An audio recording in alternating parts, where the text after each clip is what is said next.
مدینہ شریف میں حاضری دینے کے حوالے سے ایک شخص نے تحقیق کی اور اس کی ریسرچ آئی تو اس نے کہا کہ میں سوچتا تھا لوگ سب سے زیادہ کہاں روتے ہیں، تو لوگ سب سے زیادہ مدینہ شریف جا کے روتے ہیں، بڑا روتے ہیں۔ بڑی امید ہے سرکار قدموں میں بلائیں گے، کرم کی جب نظر ہوگی مدینے ہم بھی جائیں گے، اور اگر جانا مدینے میں ہوا ہم غم کے ماروں کا تو مکینے گنبد خضرا کو حال دل سنائیں۔ وہاں جا کے لوگ روتے ہیں، تڑپتے ہیں۔ اب آپ شک پیدا کر دیں کہ پتہ نہیں حضور حیات ہیں معاذ اللہ کہ نہیں، تو اعلیٰ حضرت نے 2 قسمیں اٹھا کے کہا تو زندہ ہے واللہ، تو زندہ ہے واللہ، بس میری چشم عالم سے چھپ جانے والے تو زندہ ہے معبود، اور اس پر دلائل دیے۔ تو میرے عزیز انہوں نے ہمارے عقیدے پکے کیے۔ پھر بھی اگر کوئی کچی پکی باتیں کرے، سویرے کچھ کہے، دوپہر کچھ کہے، شام کچھ کہے، تو وہ بندہ کمزور پڑا ہے، ورنہ ہماری فکری قیادت نے ہمیں دلائل سے، کتب سے، حوالہ جات سے مزین کیا۔ تیسری بات، اعلیٰ حضرت بریلوی کہتے ہیں علم کا شوق پیدا کرو۔ اعلیٰ حضرت خود مرید ہیں ایک سلسلے میں، اور مرید اس طرح کے کہ غلامی والے مرید ہیں۔ آج کل زیادہ تر لوگ مرید نہیں ہوتے، ناراض نہ ہونا، اگر کوئی پڑھا لکھا بندہ ہو تو وہ ویسے بھی مرید نہیں ہوتا، وہ اگر ہو کبھی تو خلیفہ ہی ہوتا ہے ڈائریکٹ، مرید نہیں ہوتا، مزاج نہیں، مرید ہونے کا مزاج نہیں، یہ طبیعت نہیں۔ آج کل لوگ شاگرد بھی نہیں ہوتے، ناراض ہو گئے آپ لوگ، ہو جائیں کوئی مسئلہ نہیں، میں نے تو ابھی چلے جانا ہے، ہو جائیں بے شک۔ آج کل لوگ شاگرد بھی اس طرح لگتا ہے کہ جس طرح کوئی امدادی کتاب نہیں ہوتی، اس طرح استاد سے کوئی تھوڑا سا نا گائیڈ لائن لیتے ہیں، ورنہ وہ شاگرد ہونے کو تیار نہیں ہے۔ میں صحیح بتاتا ہوں، آپ بہت سارے شاگردوں کو میری ملاقات ہوتی ہے اور بعد میں وہ کہتے ہیں نا میں استاد جی کو بیٹھا سا، تو میں چونکہ دیہاتی آدمی ہوں، میرا 2 ڈنڈے لگانے کو بھی دل کرتا ہے، تجھے پتہ ہی نہیں استاد جی کے پاس کیسے آیا جایا کرتا ہے، تجھے خبر ہی کوئی نہیں۔ میں تجھے بتاؤں بریلی کے امام کیا بتاتے ہیں۔ حضرت عبداللہ ابن عباس کو نبی پاک صلی اللہ علیہ وسلم نے دعا دی تھی کہ اللہ تجھے فقاہت دے، دین کی سمجھ دے۔ حضور کی دعا سے بھی اللہ دے دیتا۔ حضور تو حضرت ابو ہریرہ کو خالی بظاہر خالی چلو بھر کے ڈال دے تو اللہ تعالیٰ اس سے قوت حافظہ دے دیتا ہے، تو یہاں تو دعا دی تھی، لیکن ان کا ذوق علمی کیا بنا، یہ اعلیٰ حضرت ملفوظات دیکھیے گا۔ وہ نا خاندان رسول کے چشم و چراغ ہو کے، حضور کے چچا زاد ہو کے، استاد کے دروازے پر جب پڑھنے جاتے تھے نا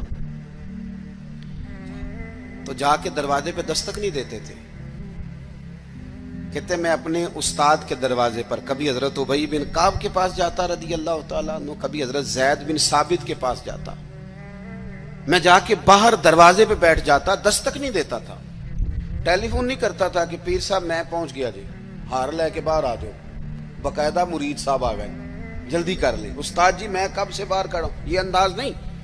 فرماتے ہیں کہ میں دروازے میں بیٹھ جاتا اور کبھی کبھی بیٹھے بیٹھے تھک جاتا، دستک نہیں دینی، وہ خود آئیں گے تو دستک نہیں دینا۔ کہتے ہیں کبھی یوں بھی ہوتا کہ حضرت ابی بن کعب رضی اللہ تعالیٰ عنہ کا مکان کا دروازہ چونکہ صحرا میں کھلتا تھا تو ٹھنڈی ہوائیں مدینہ چومنے آتی تو ریت کے مقدس ذرے اڑ کے میرے بالوں میں بھی پڑ جاتے، لیکن میں دستک نہیں دیتا تھا۔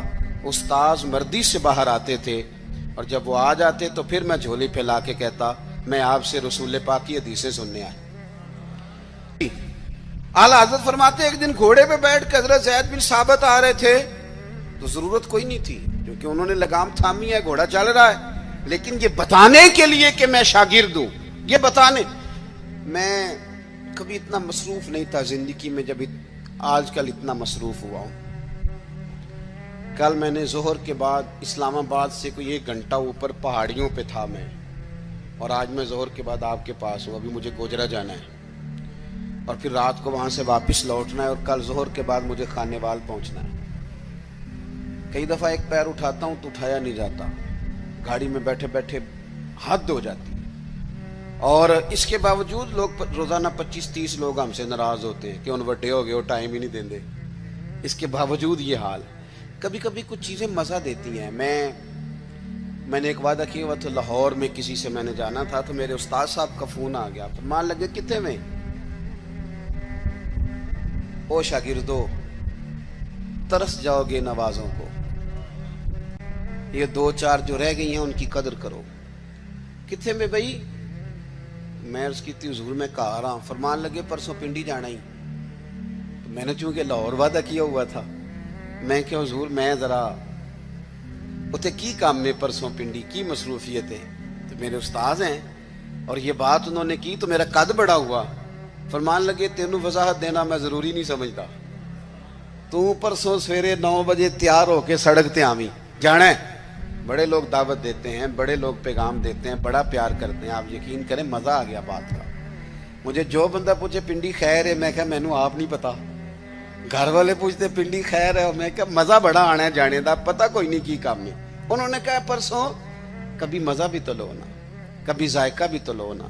ہمارے ایک بزرگ ہیں, ان کی عمر 65-70 سال ہے. ان کی والدہ انتقال کر گئی, میرے پاس جمعہ پڑھتے ہیں. تو میں ان کے گھر تعزیت کے لیے گیا تو ان کے بچے کہنے لگے کہ ہماری دادی کی عمر 100 سال سے زیادہ تھی پر ابا چوپ ہی نہیں کرتے, ہر وقت روتے ہیں. ان کو کہیں کہ حوصلہ کریں. تو میں نے ان سے کہا کہ بھئی آپ بچے کہہ تو ٹھیک ہی رہے ہیں کہ آپ خود 65-70 سال کے ہیں اور آپ کے بچے بڑے ہیں اور شادی شدہ ہیں, تو آپ. انہوں نے بڑی شاندار بات کی.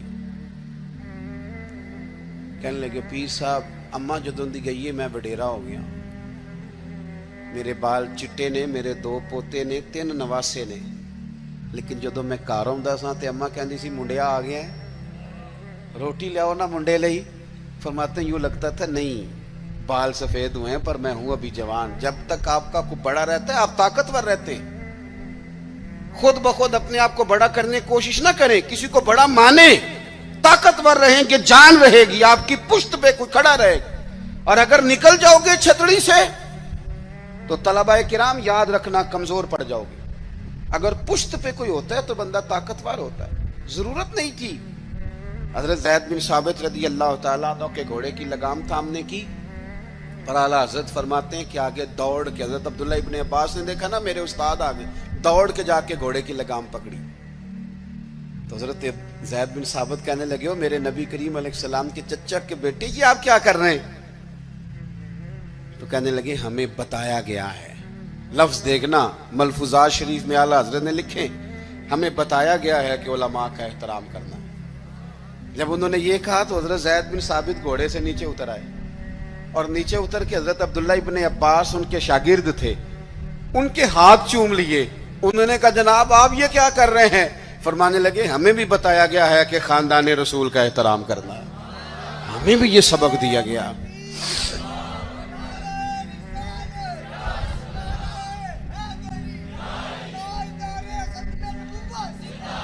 تو ذوق, علمی ذوق پیدا کریں, ادب والا ذوق پیدا کریں, اور علم سیکھیں تو عمل کرنے کے لیے, صرف تقریر کے لیے, بحث کے لیے, کل کو ڈگری لینے کے لیے نہیں.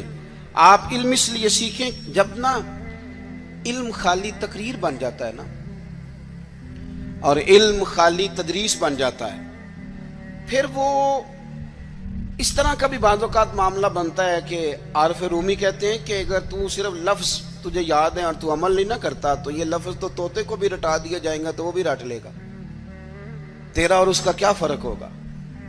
جب تک آپ عمل نہیں کرتے علم پر, جب تک اس کو عمل کے حصول کے لیے حاصل کرے. خالی میں ایک درویش کو پڑھ رہا تھا, ان کے خلیفہ صاحب نے خط لکھا کہ حضرت میں اب تقریر بھی کرتا ہوں, تدریس بھی کرتا ہوں, تصنیف بھی کرتا ہوں. تو انہوں نے جواب میں شاباشی نہیں دی بلکہ فرمانے لگے بیٹا یہ تو کام تم لوگوں کے لیے کرتے ہو, اپنے لیے کیا کرتے ہو؟ سحری کے وقت اٹھ جاتے ہو نفل پڑھنے کے لیے, تلاوت قرآن روز ہوتی ہے, سجدے کا ذوق حاصل ہے, درود و سلام کی طبیعت ہے, یہ تو لوگوں کے لیے کام ہے نا سارے. بڑی اچھی بات ہے, دین کی خدمت کرتے ہو, پر اپنا بھی تو بتاؤ نا. اعلیٰ حضرت فاضل بریلوی رحمۃ اللہ علیہ کی شخصیت کا جو کمال ہے وہ یہ ہے کہ جو وہ کہتے تھے نا اس سے زیادہ وہ کرتے تھے. ان کی طبیعت تھی وہ کرتے تھے. آپ جب تک اپنی زندگی میں عمل کو نہیں لے کے آتے, داتا صاحب رحمۃ اللہ علیہ کسی فرماتے ہیں کہ مجھ سے کسی نے پوچھا ہے کہ کوئی چلہ بتائیں. یہ لوگ سلوک سے وابستہ ہوتے ہیں نا, یہ پوچھتے ہیں چلہ کرنا ہے, وظیفہ کرنا ہے. ان کا خیال ہوتا ہے کہ 40 دن پیر صاحب ٹھنڈے پانی میں کھڑا کر دیں گے تو پھر میرے ہاتھ شاید کو 4 جن لگ جائیں. تو کہتے ہیں لوگ پوچھتے ہیں چلا وظیفہ, تو آپ فرماتے ہیں میری نظر میں سب سے بڑا مجاہدہ چلا جہاد علم حاصل کرنا اور اس پر عمل کرنا ہے. اس سے بڑا چلا کوئی نہیں. یہ چلا لگائیں, آپ کریں, عمل والی زندگی گزاریں, بدعملی والی, جتنا سیکھیں اس پر عمل کریں. ہمارے ہاں ہم محافل میں جاتے ہیں تو لوگ کہتے ہیں جی آپ 30 منٹ تقریر کرتے ہیں, آج گھنٹہ سننی ہے. تو میں کہتا ہوں پچھلی 30 منٹ والی پہ عمل ہو گیا ہے, اور ہو گیا تو چلو اور کر لیتے ہیں. باقی یہ ہے کہ یہ تو آپ کو عمل کے لیے دین سیکھنا تھا. جتنا آپ عمل کریں گے. سید دیدار علی شاہ صاحب محدث الوری رحمۃ اللہ علیہ اعلیٰ حضرت کے خلیفہ ہیں. وہ کہتے ہیں کہ میں دوست تھا صدر اللہ فاضل سید نعیم الدین صاحب مراد آبادی کا.